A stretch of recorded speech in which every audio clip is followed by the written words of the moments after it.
Good evening, and welcome to Nox Historia. Tonight, we travel to the world of ancient Rome. There is nothing you need to do now. Whatever the day asked of you, you may set it down.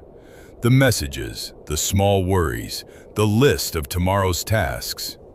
Let them grow quiet, one by one, like windows going dark along a street. You are exactly where you need to be. You do not have to stay awake for me. You do not have to follow every word. Simply let my voice be a companion in the dark, a soft light left burning while you drift. Tonight, we are going to walk together through a single evening in the greatest city the ancient world ever built. Not to study it, not to remember it, only to wander it slowly, the way you might wander an old house by candlelight, touching nothing, hurried by nothing. We are going to Rome, and not just any Rome, but Rome at its fullest and most astonishing. The reign of the Emperor Hadrian, around the year 120 of the Common Era. And here is something most people never learn. We think of Rome as ancient, as small and marble and far away. But the Rome of that night was, by the best estimates historians can make, the very first city in human history to hold more than 1 million people. 1 million. It would be more than 1,000 years, not until the great cities of Imperial China and later London, before any city on earth grew so large again. On the night we are about to enter, you and I will be walking through the most crowded place any human being had ever lived. You do not need to remember any of this. There will be no test in the morning, no thread to hold. If you find your attention slipping, let it slip. If your eyes are already heavy, let them close. And if, somewhere along these dark and lamplit streets, you happen to fall asleep, then good. That is not a failure. That is exactly what this is for. So settle in, draw the blanket close, and let us step gently into the evening. Let us begin with the when, because it steadies the mind to know where in the great river of time we are floating. The year is around 120. Far to the north, the Emperor Hadrian will soon order a wall built clear across the island of Britain, a wall whose stones still stand in the green hills today. In Rome, the vast dome of the Pantheon, the one you can still walk beneath now, nearly 19 centuries later, is freshly finished, its great circular eye open to the sky. This is not Rome's beginning, and it is not yet its long twilight. This is the still, golden middle of the afternoon of empire, when everything worked, and the roads ran unbroken from the sands of Egypt to the mists of the north. And how do we know any of this? Not from guesswork. We know it from things you could hold, from tombstones that record how long people lived and what they did for a living, from letters, real letters, like those of a Roman gentleman named Pliny, who wrote of his gardens and his worries, much as we might text a friend, from the grumbling poems of a writer named Juvenal, who complained that a man could die in Rome simply from the noise, from the ruins themselves, dug patiently out of the earth, the bakeries with their millstones, the shop counters worn smooth by 1,000 hands, and most hauntingly, from a nearby town called Pompeii, frozen whole beneath the ash of a mountain only 40 years before our night. A whole city, doorways and dinners and painted walls held still for us to read. So the population, that startling million, how can anyone count the dead of 1900 years ago? Gently and carefully. Historians measure the size of the city walls, the number of apartment blocks the old records list, the sheer volume of grain the emperors shipped in each year to feed the people.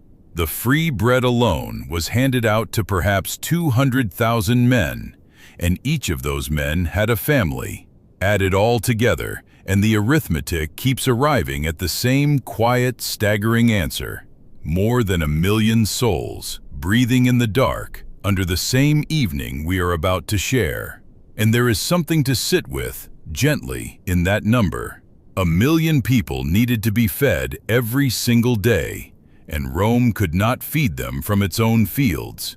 So the grain came by sea, vast fleets of it, sailing up from Egypt and North Africa across the whole width of the Mediterranean, unloaded at the port of Ostia, and carried up the Tiber into the city in a river of barges. An emperor who let that grain fail would not last the season. The whole shining empire, in a way, rested on that quiet daily miracle of bread arriving on time. It is easy to think of Rome as legions and marble and conquest, but on the night we are walking through, Rome was, above all, a mouth that had to be fed. And somehow, astonishingly, it was. Hold that thought softly as we go. 1 million people, 1 million small lamps being lit as the sun goes down. Now, let us look up and watch the light leave the 7 hills. Rome was built, they always said, on 7 hills, and the number became almost sacred. The Palatine, the Capitoline, the Aventine, and the rest. Their names as familiar to a Roman child as the days of the week. From up here, on the slope of one of them, in the last hour of daylight, the whole city lies spread beneath us like something poured out and cooling. See how the light goes. The sun is sinking somewhere out beyond the river Tiber, and the low gold of it slides along the rooftops, the flat terracotta tiles, the temple roofs still catching fire at their edges, the pale columns turning the color of honey. Smoke rises here and there, thin and blue, from 10,000 small hearths where the evening meal is being coaxed to warmth. And below all of it, the sound. Not one sound, but a vast, soft weave of them, a low human murmur rising off 1 million people the way warmth rises off a field at dusk. The great buildings stand darkening against the sky. There is the Colosseum, only a few decades old, its arches beginning to fill with shadow. There are the temples of the Forum and the long roofs of the basilicas where the day's business is winding down. The marble that blazed white at noon has gone soft and gray, and the gilded statues that crown the rooftops hold the light a moment longer than everything else, like embers.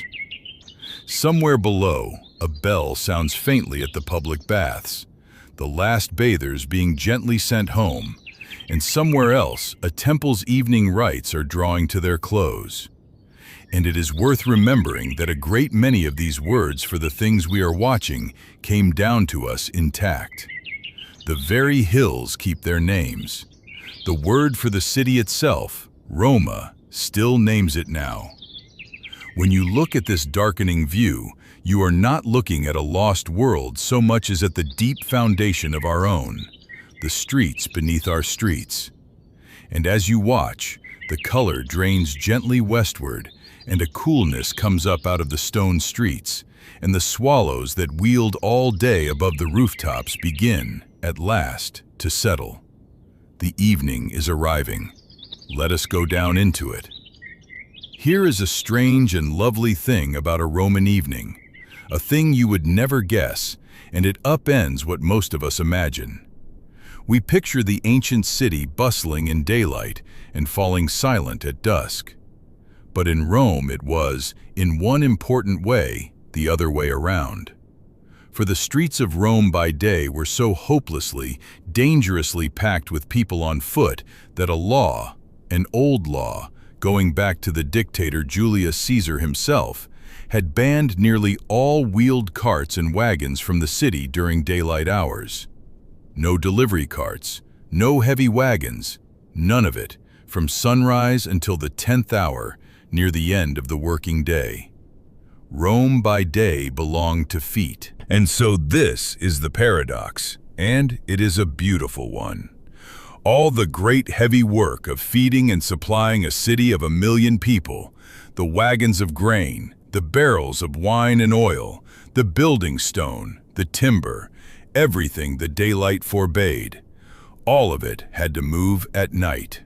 And so, just as we are climbing down into the evening, the city does not fall asleep. It rumbles awake. The ox carts begin to roll in through the gates. The drivers call to one another in the dark. The wheels grind over the paving stones, that famous sleep-stealing rumble that the poet Juvenal swore could wake the dead and kept every honest Roman from a good night's rest. But you and I are not out among the carts on the great thoroughfares. We are turning aside, off the main road, into the quieter lanes where the sound of the wagons softens to a distant, rolling hush. A sound like far-off thunder that never quite arrives, or like waves you can hear but cannot see. Let that rumble stay at the edge of things, low and steady, as we slip deeper into the neighborhood where the real Rome lived. And look up now at where the real Rome lived, because it lived very high indeed. Rising on every side of these narrow lanes are the insulae. The word means islands, and that is what they were. Great islands of brick and timber and concrete, apartment blocks that climbed 5, 6, even 7 stories into the darkening sky. This is the thing we so often get wrong about Rome. We imagine everyone in a marble villa with a courtyard and a fountain. But the truth is that the vast majority of Romans, perhaps 9 in every 10, lived crowded, one family to a room or two, in these towering blocks, stacked one above another like books on a shelf. And there was an order to the stacking, an order upside down from our own. The best rooms were the lowest. The ground floor and the airy floor just above it went to those who could pay, spacious, cool, with proper windows and sometimes their own water. But the higher you climbed those dark, steep wooden stairs, the smaller and cheaper and more precarious the rooms became, until at the very top, under the roof, were the tiny garrets of the poor, hot in summer, freezing in winter, a long, long way down from the street. Most of these rooms had no kitchen. Think of that for a moment. No hearth, no oven. For an open fire, so high up in a building of wood and brick, was a terror everyone understood, and fires in Rome were frequent and merciless. And so most had no running water either. That was carried up, jar by jar, from the public fountain on the corner. To live in an insula was to live lightly, sparely, to sleep and shelter there, and to do nearly everything else, eating, cooking, washing, talking, out in the streets and the shops and the baths below. There is even a gentle argument among historians about just how tall these buildings were allowed to grow, and it tells you something about the age. So many insulae had climbed so high and so eagerly that more than one emperor stepped in to set a limit.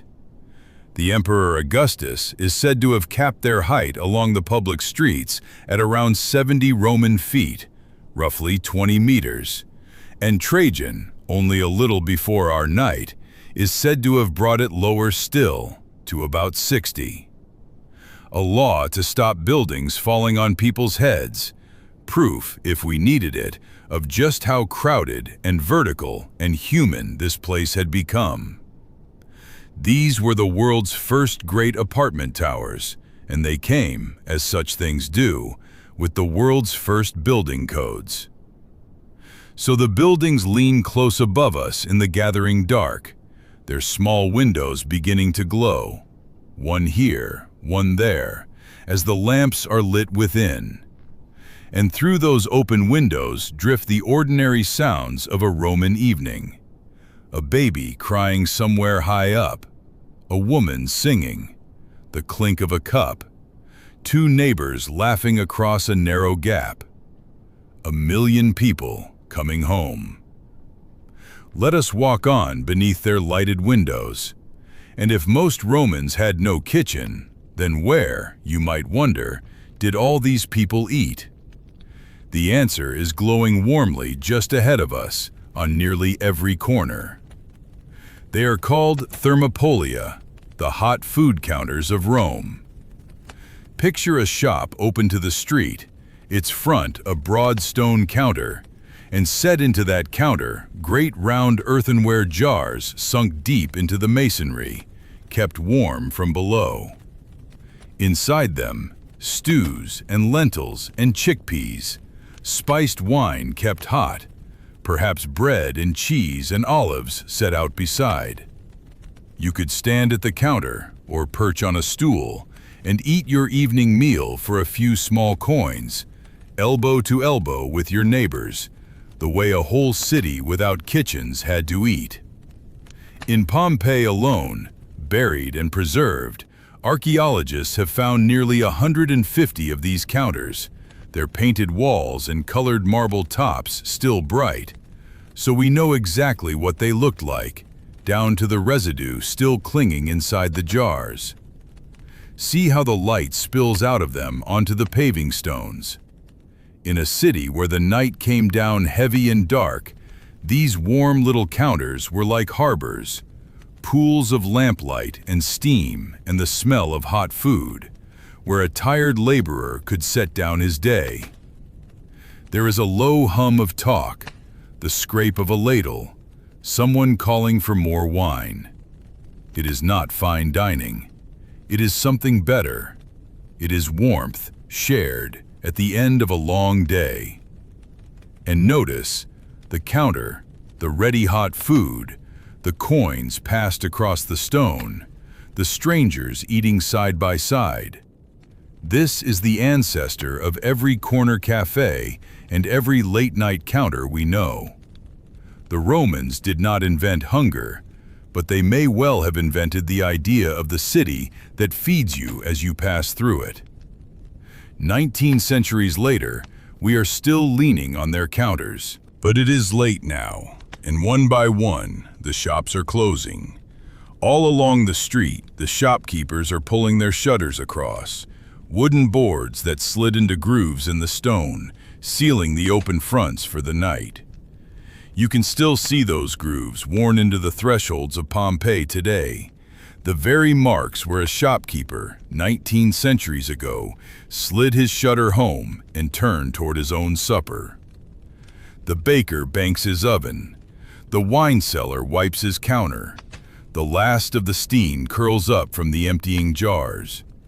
The evening's business is done, and the street begins, slowly, to belong to the night. Let us wander on a little, into the beating heart of the ordinary city, into a district called the Subura. The Subura lay in the low ground between two of the hills, and it was the crowded, loud, lively, unfashionable quarter where the working people of Rome lived their lives packed close together. It was, by all accounts, everything the elegant Forum was not: narrow, teeming, a little rough, and utterly, gloriously alive. The great orator Cicero had a fine house on a hill nearby and could hear its roar. Even a future emperor, Julius Caesar, spent his younger years living down here among the ordinary crowd before the world knew his name. Walk with me through it now in the blue of early evening. The lanes are so narrow that neighbors can almost shake hands from their windows across the gap. The tall insulae lean overhead, nearly closing out the strip of darkening sky. Washing hangs on lines. A cobbler is finishing one last shoe by lamplight before he shutters up. Somewhere, a knife grinder's wheel falls quiet for the night. There is the smell of wood smoke and cooking and crowded humanity, and underneath it all, that constant, comfortable murmur of a great many people living their lives very close to one another. And here's a small inheritance you carry without knowing it. That word, Subura, was one of the words a Roman used for their own neighborhood, their patch of the city, their corner, their people. The Latin for neighbor, the cinus, in the little district or quarter, the vicus, echoes softly down into words we still use for the places we belong. When you speak of your own neighborhood tonight, of your own street and the familiar faces on it, you are reaching for something a Roman in the Subura would have understood at once.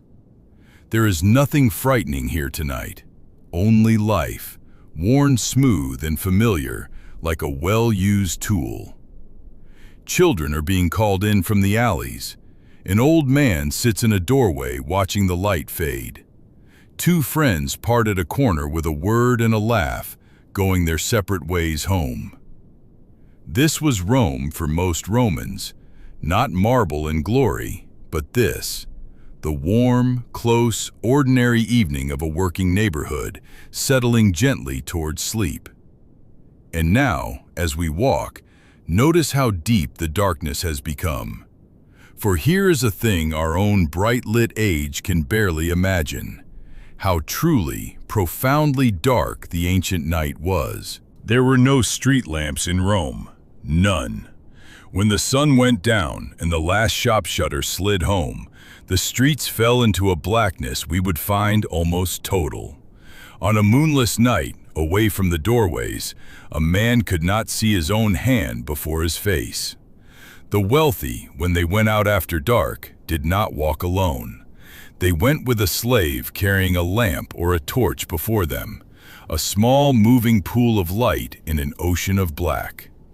To be caught out at night without a light was to be truly lost. The light that did exist was small and precious. It came from the lucerna, the little Roman oil lamp, a shape you would know at once, a flattened clay vessel with a spout at one end and a hole to fill it in the middle, no bigger than the palm of your hand. Into it went olive oil, and through the spout a small wick of twisted linen or papyrus, and when you touched a flame to it, it gave a soft, low, golden glow, about the light, they reckon, of a single modern candle. To read, to eat, to find your way to bed, a Roman lived by these tiny, warm flames, thousands upon thousands of them, flickering behind the windows of the insulae like earthbound stars.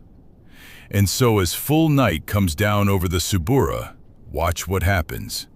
In window after window, high and low, the little lamps are kindled. Here, then there, then a dozen more, a slow constellation blooming up the dark faces of the apartment blocks. From the street below, the whole towering city seems to fill, gently, with these small points of trembling gold, each one a family, a supper, a person settling in. The darkness is vast and old and complete, but it is not empty. It is full of small, warm lights. Let us follow one of them home. For not far from here stands a different kind of home altogether, and its door is opening to us. Let us leave the crowded lanes and step, quietly, into a domus, the private townhouse of a well-off Roman family. The contrast is like stepping from a river into a still pool. From the street, a domus gives almost nothing away. A plain wall, a single doorway, perhaps a shop or two built into its outer face and rented out. The Romans did not display their comfort to the street. They kept it turned inward, secret, folded quietly around a hidden center. And so we pass through the narrow entrance passage, the vestibulum, leaving the noise and the dark of the lane behind us, and the house opens up. Underfoot, a mosaic floor, its little colored stones catching the lamplight. Sometimes, set into the mosaic just at the threshold, a picture of a dog, and beneath it, two words, cave canem, beware of the dog. A small joke and a small warning that you can still see laid in stone in the doorways of Pompeii. The walls are painted, not with pictures hung upon them, but painted directly onto the plaster. Deep reds and warm ochres, garden scenes, birds, delicate false columns opening onto imaginary views. In the soft light of evening, these painted walls seem to breathe, to deepen, to hold the whole quiet room in warm color. It is cool in here, and calm, and the sounds of the city have dropped away to a distant hush beyond the walls. A slave has lit the lamps. The family is home. And ahead of us, the passage opens into the true heart of the house. A bright, high, open room with a square of the last evening sky showing in its ceiling. Let us step into it. This is the atrium, the great central room around which the whole house is arranged and the soul of a Roman home. Look up and you will see the marvel of it. In the center of the roof, a wide rectangular opening open to the sky. The Romans called it the compluvium, and beneath it, set into the floor, a shallow basin to catch the rain, the impluvium. By day, this open square filled the atrium with soft light. Now, in the evening, it frames a darkening panel of sky, the first star perhaps just showing in it, and the room below gathers into shadow and lamp glow. For centuries, this was where the family truly lived, where guests were received, where the household gathered, where the loom once stood and the master of the house met those who came to call. Even in Hadrian's grand age, when the wealthiest had added splendid dining rooms and colonnaded gardens beyond, the atrium kept its old dignity as the formal, ancestral center, the room that remembered who the family was. There is a great stillness to it in the evening, a sense of many generations having stood just here, beneath just this square of sky. And there, against the wall of the atrium, stands the thing that made a Roman house a sacred place. A small shrine, no larger than a little cupboard or a niche in the wall, sometimes shaped like a tiny temple with its own little columns and roof.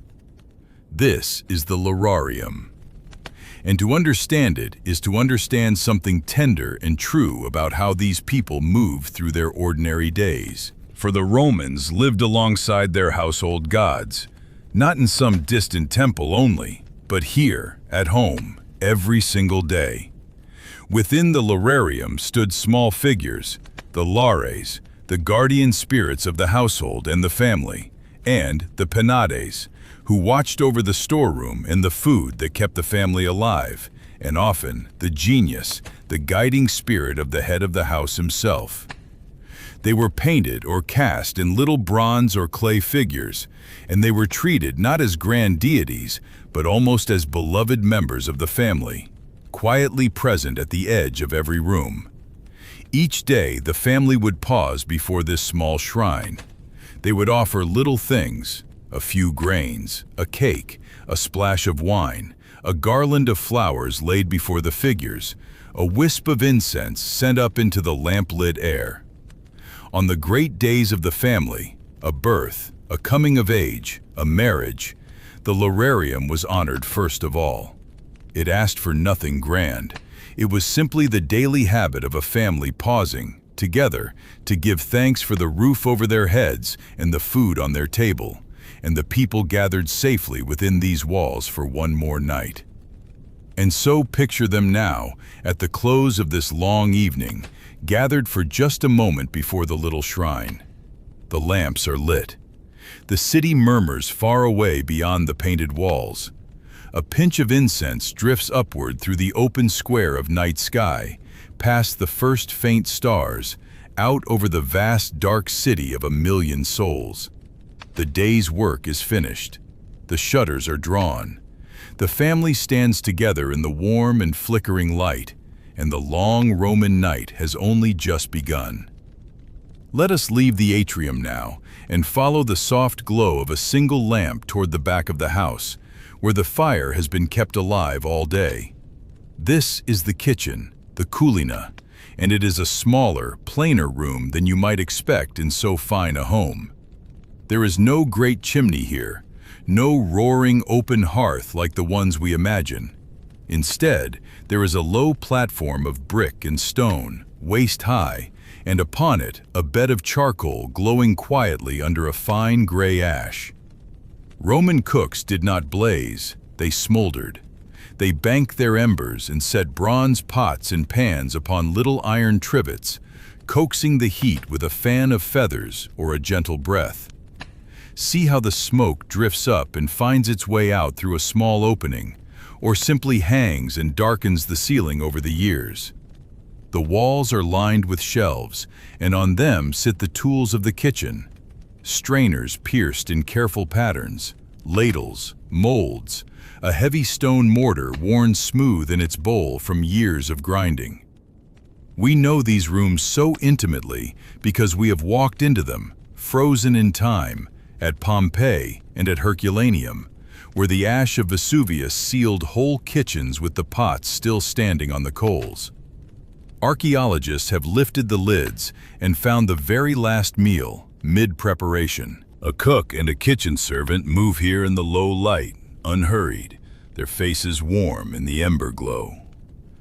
In a grand house, the cook might be a prized member of the household, his skills spoken of at dinners across the city.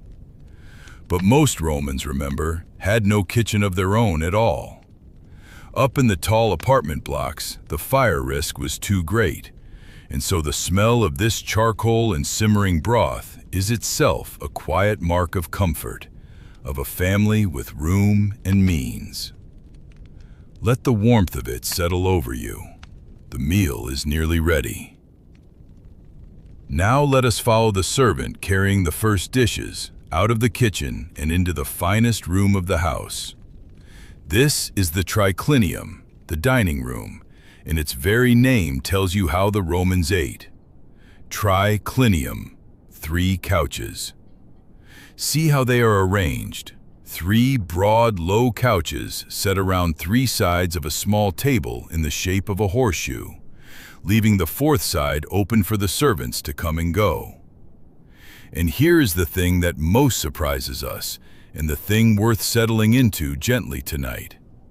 The Romans did not sit to dine. They reclined. They lay down. Picture it without judgment, for it was the most natural thing in the world to them.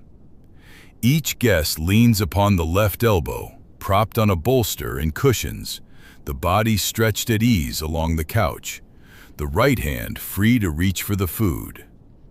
3 to a couch was the polite number, 9 to dine in all, an easy, companionable circle. To recline while eating was the posture of a free and civilized person, a sign that here was someone with the leisure and the dignity to take their time. It is a soft and human image when you think of it, a room of people lying back among cushions in the lamplight, talking gently, in no hurry at all. The floor beneath them is a mosaic, thousands of tiny stone tesserae laid into a pattern, and the walls are painted with garden scenes and delicate borders, so that even indoors at night one might feel surrounded by summer. In some famous dining rooms, the mosaic floor was cheekily patterned to look as though scraps of the feast had already fallen there. An olive stone, a fishbone, a nutshell, a little joke in stone that lasted 2,000 years. The lamps are lit, the couches are dressed, and the household reclines. Let us see what they are eating. The food that comes to this table would surprise anyone raised on stories of Roman excess. Set aside gently the myth of endless orgies of gorging. Those tales come mostly from a handful of satirists who were poking fun, exaggerating for effect, mocking the vulgar new rich. The everyday truth, even in a well-off house like this one, was far plainer and far more wholesome. See what is set out. There is bread, always bread, the true center of the Roman meal, dense and round and torn by hand. There are olives, glistening and salt-cured. There is a dish of lentils, and perhaps chickpeas or broad beans slow-cooked with herbs, for the humble pulse was the reliable heart of the diet, rich and filling. There are eggs, some cheese, greens from the market, a little fruit to finish, figs and grapes and apples. Meat is here too tonight, for this is a family of means, perhaps some pork or a small bird, but even so, it is the accompaniment, not the main event. The poorest Romans ate meat rarely, mostly at the public festivals when the gods' sacrifices were shared out among the crowd. And over so many of these dishes goes the sauce the Romans could not live without, garum. This was fermented fish sauce, made by layering fish and salt and leaving it in the sun for weeks until it broke down into a thin, savory, intensely salty liquid, pungent and golden. It was manufactured in great vats along the coasts of Spain and North Africa and shipped across the whole empire in tall clay jars. To a Roman palate, it was the taste of home, splashed over almost everything, the way we might reach for salt or soy sauce today. Whole seaside towns grew wealthy on it. It seasons this quiet supper as it seasoned the whole Mediterranean world. And to drink, there is wine, as there always is. But here we must pause and gently set right one of the oldest misunderstandings about how the Romans lived. We picture them draining goblets of dark, strong wine. In truth, a Roman would have been faintly horrified to watch us do it, for the Romans almost never drank their wine neat. To drink it straight, undiluted, was considered the mark of a barbarian, or of a hopeless drunkard, something a proper person simply did not do. Instead, the wine was mixed with water, and generously so, often 2 or 3 parts water to 1 of wine, sometimes more. See the vessel in which it is done, a wide-mouthed bowl called a krater, or in Latin, a krater, in which the servant blends the wine and water before ladling it out. Sometimes the water was warmed, and in summer, in the grandest houses, snow was brought down from the mountains to chill it, an astonishing luxury carried on the backs of mules. So the cup passed around this couch tonight is a mild and watered thing, sipped slowly through long hours of talk, meant to loosen conversation and not to overwhelm it. The wine itself was often sweetened with honey, or spiced, or flavored with herbs, and the very best vintages, from famous slopes like the Falernian Hills, were prized and aged and spoken of the way we speak of great wines still. Watered, honeyed, sipped in company by lamplight, that is the true picture. Let it be a calming one. Now, let us lift our eyes from this one warm room and think, for a moment, of the whole city settling around it. For while this family reclines among cushions and painted gardens, far more Romans are taking a very different supper tonight, and yet doing the same quiet thing, settling in for the night. Rise gently, in your mind, up above the tiled roof of this house and look across the darkened city to the tall apartment blocks, the insulae, where most of Rome's million souls actually lived. Up on the higher floors, in a small rented room, another family is eating too. There are no couches here, no reclining, no mosaics. They sit on stools or on the edge of a simple bed. Their supper is bread and olives in a pottage of beans, warmed perhaps at a shared brazier, or bought ready hot from the little food shop on the street below and carried up the stairs. Their wine, if they have it, is rougher and watered just the same. And yet see how alike the two scenes truly are beneath their differences. Both families have eaten bread. Both have tasted the salt of garum in the same mild wine.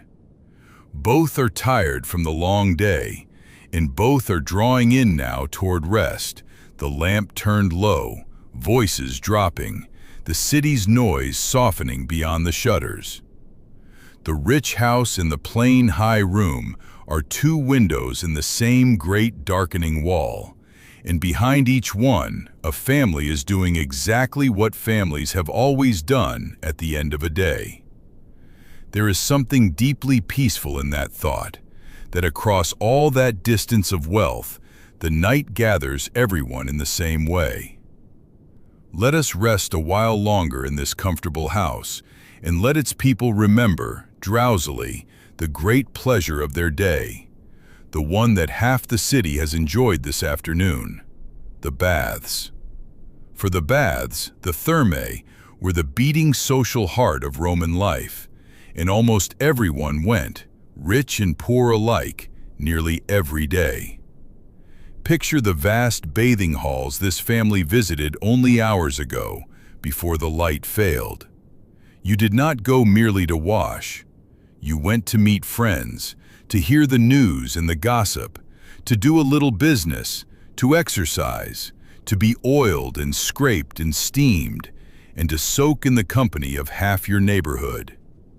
Entry cost a tiny coin, a fraction of a day's wage, so cheap that scarcely anyone was shut out. See how the great bath worked, in your mind's eye, warm and hushed now in memory.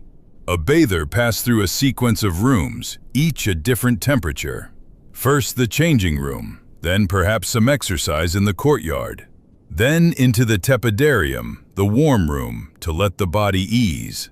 Then the caldarium, the hot room, thick with steam, its floor and walls heated from beneath by a marvel of engineering called the hypocaust, where hot air from a furnace flowed through hollow spaces under the floor and up inside the walls, so that the very stone radiated warmth. The Romans had no soap as we know it. Instead, they rubbed the skin with oil, then scraped it clean, oil and sweat and grime together, with a curved bronze tool called a strigil. And finally, for the brave, a plunge into the cool room to close the day's pores and quicken the blood. The greatest of these baths were among the most magnificent buildings in all of Rome, halls of marble and colored glass and vaulted ceilings soaring overhead, decorated with statues, warmed and lit and filled with the low murmur of thousands of voices. We can still walk beneath the surviving arches of the great imperial baths today and crane our necks at their ruined vaults, and even broken and roofless, they take the breath away. To have spent an afternoon there and then come home to a good supper was for a Roman a day well and fully lived. Let that warmth linger as the house grows quiet. And now, truly, the house is growing quiet. The last dishes have been carried back to the kitchen. The lamps in the dining room are being pinched out one by one, and only a few are left burning low. Let us move softly through the rooms and feel the household folding itself towards sleep. The people of this house are many, for a comfortable Roman home held far more than a single family. There were the master and mistress and their children, and around them the whole working household. The cook we watched at the embers, the servants who carried the dishes, the nurse who tended the little ones, the doorkeeper who will soon settle by the entrance, the ones who kept the lamps filled and the floors swept and the water carried in. Some were free, some were not, for this was a world built in part upon slavery, a hard truth we should not hide from even on a gentle night. Let us hold them all in mind simply as people, tired at the end of a long day, each with a place to lie down, each glad of the dark and the quiet coming on. See how they move now, with the slow, familiar motions of any household at bedtime. Cushions are shaken and set aside. A child, half asleep, is carried to bed. Shutters are drawn across the windows, for Roman windows had no glass in most houses, only wooden shutters and sometimes a lattice, and the cool night air is kept out. A servant makes a last round with a small lamp, checking the doors. The great house breathes out. Somewhere, a dog sighs and turns in the doorway. The day is done, and everyone within these walls is letting go of it. Rest with them a moment, in that gentle downward drift towards sleep. But not all of Rome sleeps tonight. Out in the darkness beyond these shutters, a certain few are wide awake and walking the streets on purpose, and it is a comfort to know they are there. These are the vigiles, the night watch of Rome, and they are watching over the sleeping city even now. The vigiles were an extraordinary institution. Thousands of men organized into cohorts spread across the districts of the city, and their great task was to guard against the one thing Rome feared most in the night: fire. Think of it, a city of 1 million people, built tight and tall in timber and brick, every home lit and warmed by open flame, oil lamps and braziers and cooking fires burning behind wooden shutters through the dark. A single overturned lamp in a crowded apartment block could, and sometimes did, become a catastrophe that swept through whole neighborhoods. And so, long ago, the Emperor Augustus had raised this force to patrol the streets all night long. See them moving quietly through the lanes, carrying lamps and simple tools, buckets, axes, mats soaked in vinegar water to smother flames, poles for pulling down a burning beam, even hand-worked pumps to throw water where they could. They tried the doors of the great warehouses. They reminded a householder to douse a lamp left too near a curtain. They were watchmen and firefighters, and, in their way, a kind of night police, the reassuring tread of order in the dark. Knowing they walk the streets, the city can sleep a little easier.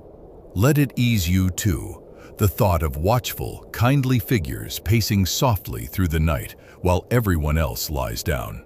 Let us step out with them for a moment, out through the door and into the night street itself, and see what the city becomes after dark. The lane is dark and narrow, the tall buildings leaning close overhead, and here and there a torch burns in a bracket or a lamp glows behind a shutter, throwing a little pool of gold onto the paving stones.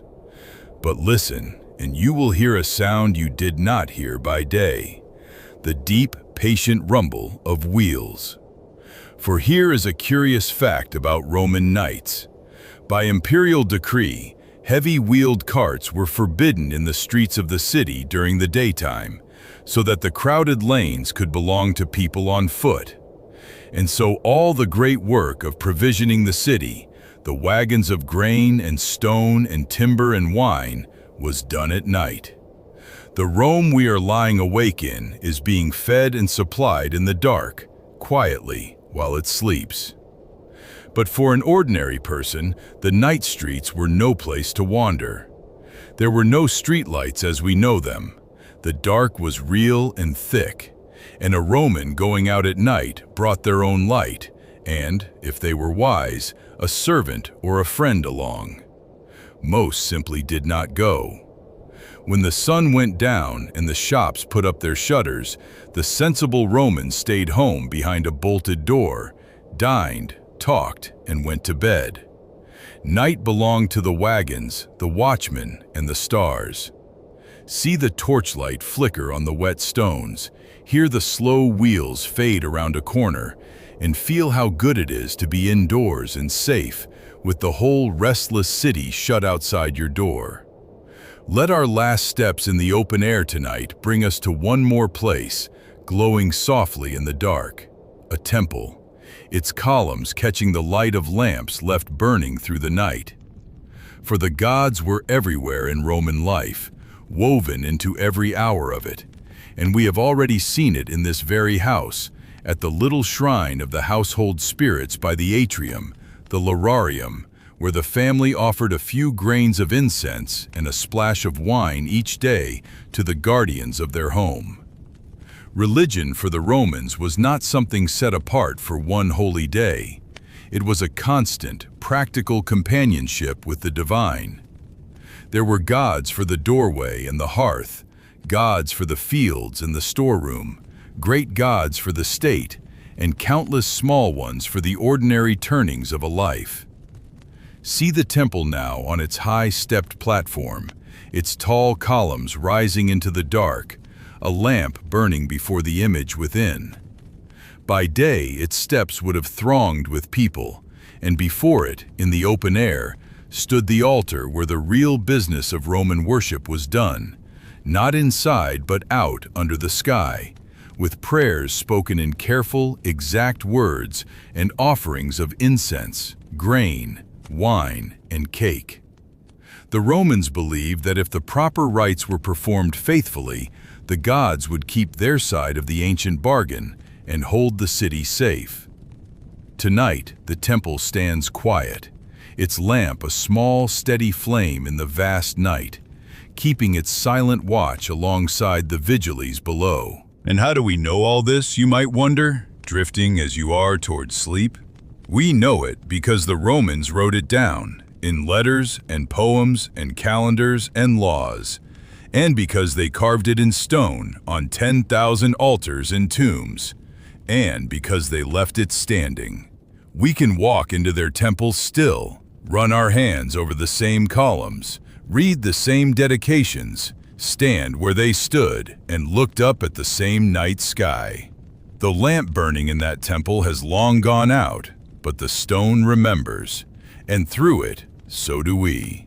Let that quiet continuity hold you now, as the city sleeps and we turn back at last toward bed. And now, the house is going to bed. Come with the household to the small rooms where they sleep. In a Roman house, even a fine one, even the townhouse of a family with money and slaves and painted walls, the bedrooms are surprisingly small. They are called cubicula, and the word tells you almost everything. A cubiculum is little more than a place to lie down. Some are scarcely larger than the bed itself. When archaeologists dug through the ash at Pompeii and Herculaneum, this is what they found again and again. Not grand chambers, but modest nooks, sometimes windowless, opening off the courtyard or tucked away in a quiet corner. A Roman did not expect a bedroom to be a room for living. It was a room for sleeping, and for very little else. And there is almost nothing in it. A bed, perhaps a small table, a stool, a chest for clothes, a lamp now burning low. Maybe a single niche in the wall where a household god or a favorite little bronze figure keeps watch. That is all. There are no wardrobes filled with things, no shelves of possessions, no clutter of 100 objects the way our own rooms fill up. Even the wealthy kept their sleeping rooms bare. What decoration there was lived on the walls and the floor.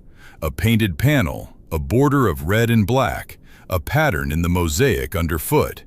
But the room itself held only what a body needed for the night.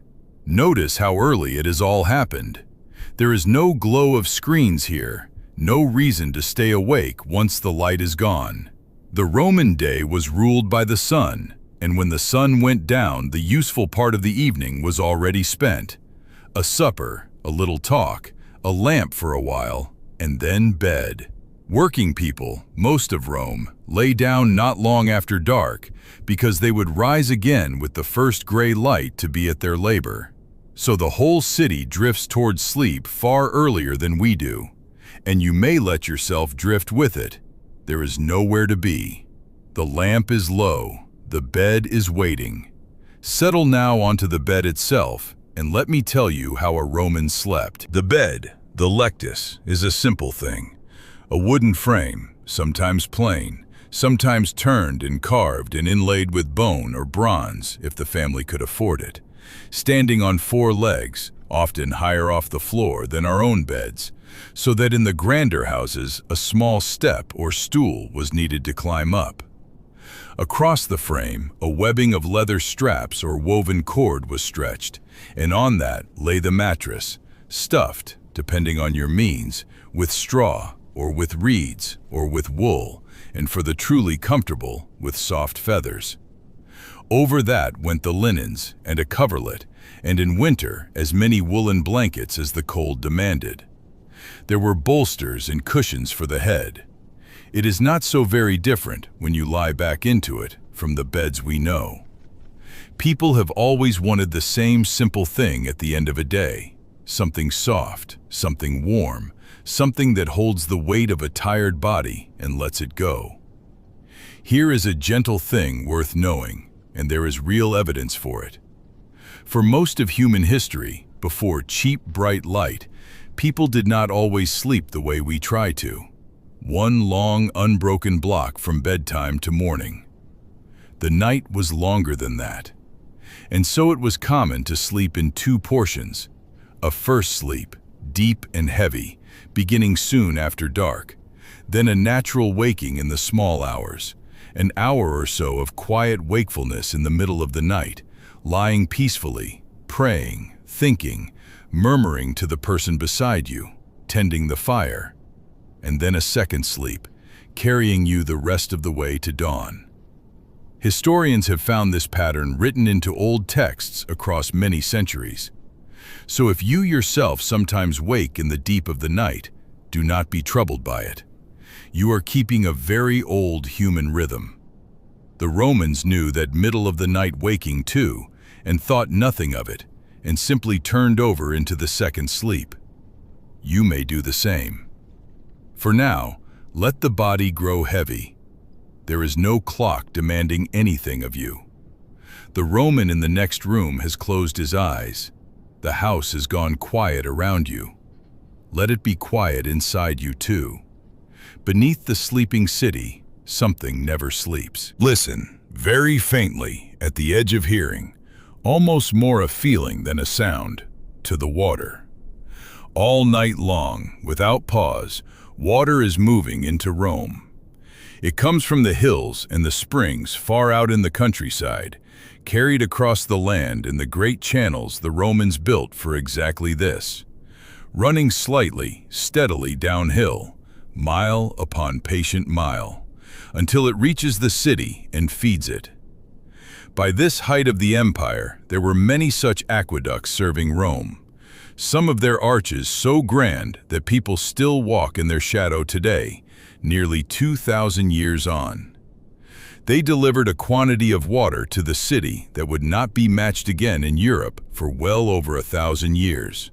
Enough for the fountains and the public basins where the poor filled their jars, and above all, the vast bathhouses. It was one of the marvels of the ancient world, and the Romans knew it and were quietly proud of it. But we will not dwell there. Water is for the daytime city, the splash of the fountains, the noise of the baths, the crowds at the public basins. In the deep of the night, it is only that far off, even murmur underneath everything, the sound of a city being kept alive while it sleeps, tended by no one, needing no one, simply flowing. Let it be a sound to sink beneath. You do not need to follow the water anywhere. You need only know it is there, steady and endless, the way you know your own quiet breathing, and let it carry you further down. Now lift your eyes, gently, to what hangs above the sleeping roofs.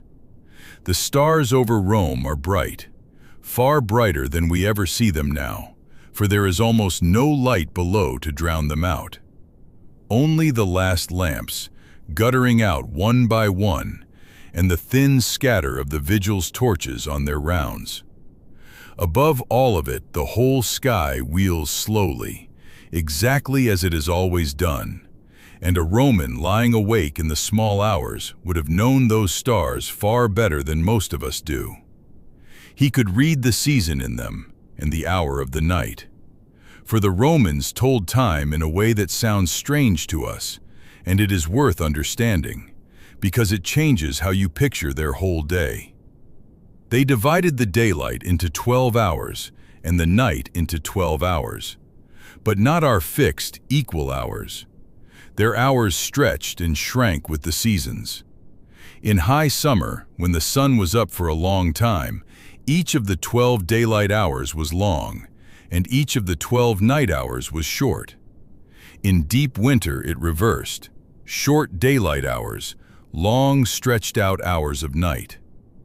Their hour was not a fixed measure at all, but a twelfth of however much light or dark there happened to be. Noon, midday, was always the 6th hour, And from that Latin word for the sixth hour, sexta, comes, by a long road, our word for the midday rest, the siesta. And though so much of Rome has crumbled, the way they carved up time is still, quietly, ours. They gave us the length of our year and the shape of our calendar. They gave us the names of our months, July for Julius Caesar, August for the Emperor Augustus, and September, October, November, December, still carrying their old Latin numbers, 7th, 8th, 9th, 10th, from a time the year began in spring. Every time you say the date, you are speaking a little Latin. The Romans went to sleep under these same turning stars and named the days you are living in. And under that same sky, every one of them. Think of it. The great man asleep in his painted townhouse behind a locked door, with slaves within call and a full stomach and fine linen over him. And, a few streets away and 5 floors up, the poor family crowded into one rented room at the top of an insula. The plaster cracked, the single window shuttered against the night air, sleeping close together for warmth on a thin mattress on the floor. Between the two lies almost the whole distance a human life can hold. How much you eat, how safely you sleep, how long you are likely to live. Rome was a city of staggering difference, and it did not hide it. And yet the same darkness has come down over both of them. The same stars turn above both roofs. The same faint murmur of the aqueducts reaches both, the rich and the poor, and neither can hear it any better than the other. The same cool night air settles on the whole city. In the end, for these few hours, the emperor and the porter and the water carrier and the child are doing the very same thing, lying still in the dark, breathing slowly, letting the day go. Sleep is the one thing the ancient world handed out equally. It asked no one their rank. It still asks none of us. Whatever your day held, you lie down under the same night as everyone, and it takes you just the same. Let that be a gentle thought to rest on. And here is another, softer still. This city, so vast, so certain of itself, 1,000,000 people strong, mistress of the whole known world, sure that it would stand forever. This city would one day fall silent. The crowds would thin. The great buildings would empty and crack and slide into ruin. In time, people would walk among broken columns where all this noise had been, and graze animals in the forum, and dig curiously in the earth to find the small ordinary things of a night like this one. A lamp, a bowl, a hairpin, a child's toy, and wonder at the lives that used them. Everything you have heard tonight, the whole warm breathing city, would become the quiet ruins we visit now. That is not a sad thing, lying here in the dark. It is only the way of things. Nothing so large has ever stayed. And yet, how much of it did not vanish? The stones fell, but so much else did not. The roads the Romans laid still run under the roads of Europe. Their law is the deep root beneath the law of half the world. Their language never truly died. It only changed and became the tongues that hundreds of millions speak today, and lent its words to 100 more, so that even now, in an ordinary sentence, half your words may have come, worn smooth by 2,000 years, from the mouths of people asleep in this city tonight. They are gone, and they are not gone. They built things that outlived the builders by longer than they could have dreamed. And perhaps that is comfort enough for anyone, that we leave more behind than we know, and that the small good things, a word, a road, a way of doing something, can outlast the whole of the world that made them. Rest in that. There is nothing you need to hold on to. It will keep, one way or another, without your holding. Now let your mind drift outward from the room, out beyond the sleeping city, Beyond the walls of Rome, the empire lies asleep in every direction, and the same night covers all of it. Follow the roads out, those straight, stubborn Roman roads, and travel in your mind along them. South, to the sun-warmed farms and the quiet towns of the Italian countryside. Across the water to the great cities of the east and the deserts beyond, where it is already deeper into the night. West to the fields and vineyards of Gaul and Spain. And far, far to the north, to the very edge of the Roman world, to the cold frontier in Britain, where a soldier stands his watch on a stone wall at the end of everything the empire knows, hunched against the wind, looking out into the dark, waiting for his relief and thinking, perhaps, of home. All of them under this one night. The farmer and the soldier, the merchant in the harbor town and the fisherman by the far sea. The whole immense sprawl of it. Tens of millions of people, speaking 100 languages, more than have ever been gathered under one rule. Nearly all of them, in this hour, doing the same simple thing. Lying down, closing their eyes, trusting the dark to keep them till morning. It is a vast and peaceful thought, the whole ancient world breathing slowly in its sleep, and you may let it grow soft and dim at its edges, the way a map goes dim, the way a thought goes dim, as you sink down past all of it into the quiet at the center. And now the very deepest hour. This is the bottom of the night, the still point the Romans might have called the dead of night, the hour when even the sleepless have finally slept, when the last lamp has gone out, when the streets are as empty as they will ever be. The night carts have long since finished their rumbling, the bakers have not yet begun. Even the watchmen have gone quiet on their rounds, standing in a doorway out of the wind. The whole enormous city, 1,000,000 souls, is as close to silent as 1,000,000 souls can be. Only the faint water underneath, and the wind, and the slow turning of the stars. There is nothing happening now. Nothing needs you. Nothing needs anyone. Feel how deeply still it all is, the great weight of the sleeping city settling down around you like a blanket, holding everything gently in place. Your breathing has slowed. The room is dark and warm. There is a long, soft, empty stretch of night still ahead, and nothing at all to do but rest in it. Let go of the thread. Let the last of your thoughts uncurl and fall quiet. Sink all the way down to the very bottom of the night, where it is dark and safe and still. And then, so slowly you would hardly notice, the night begins, very gently, to turn. Far off in the east, over the hills beyond the city, the black of the sky thins, by the smallest degree, toward gray. It is not light yet, only the faintest promise of it, the first loosening of the dark. And a single bird, somewhere among the roofs, begins to sing into the stillness, and then another answers, further off, and another, until the quiet is threaded through with soft, waking birdsong. The stars are fading now.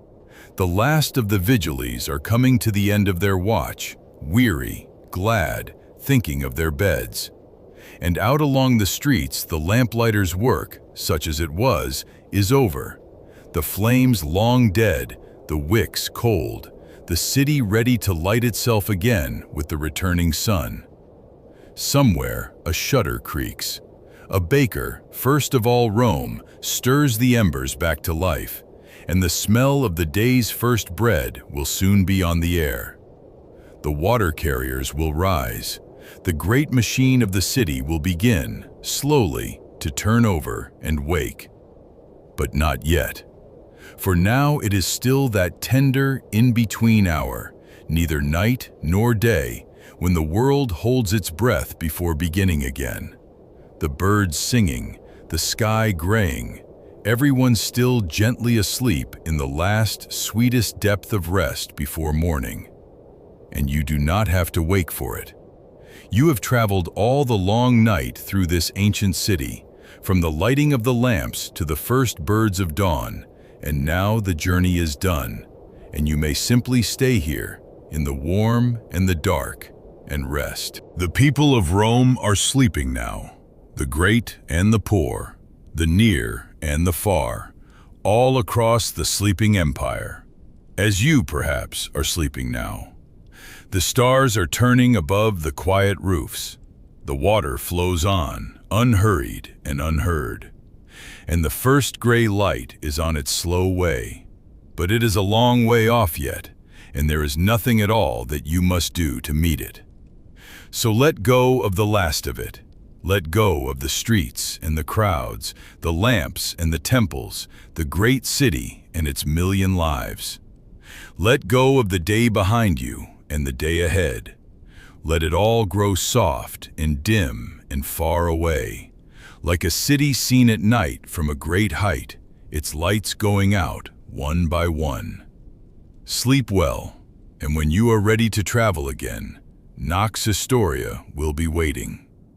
Good night.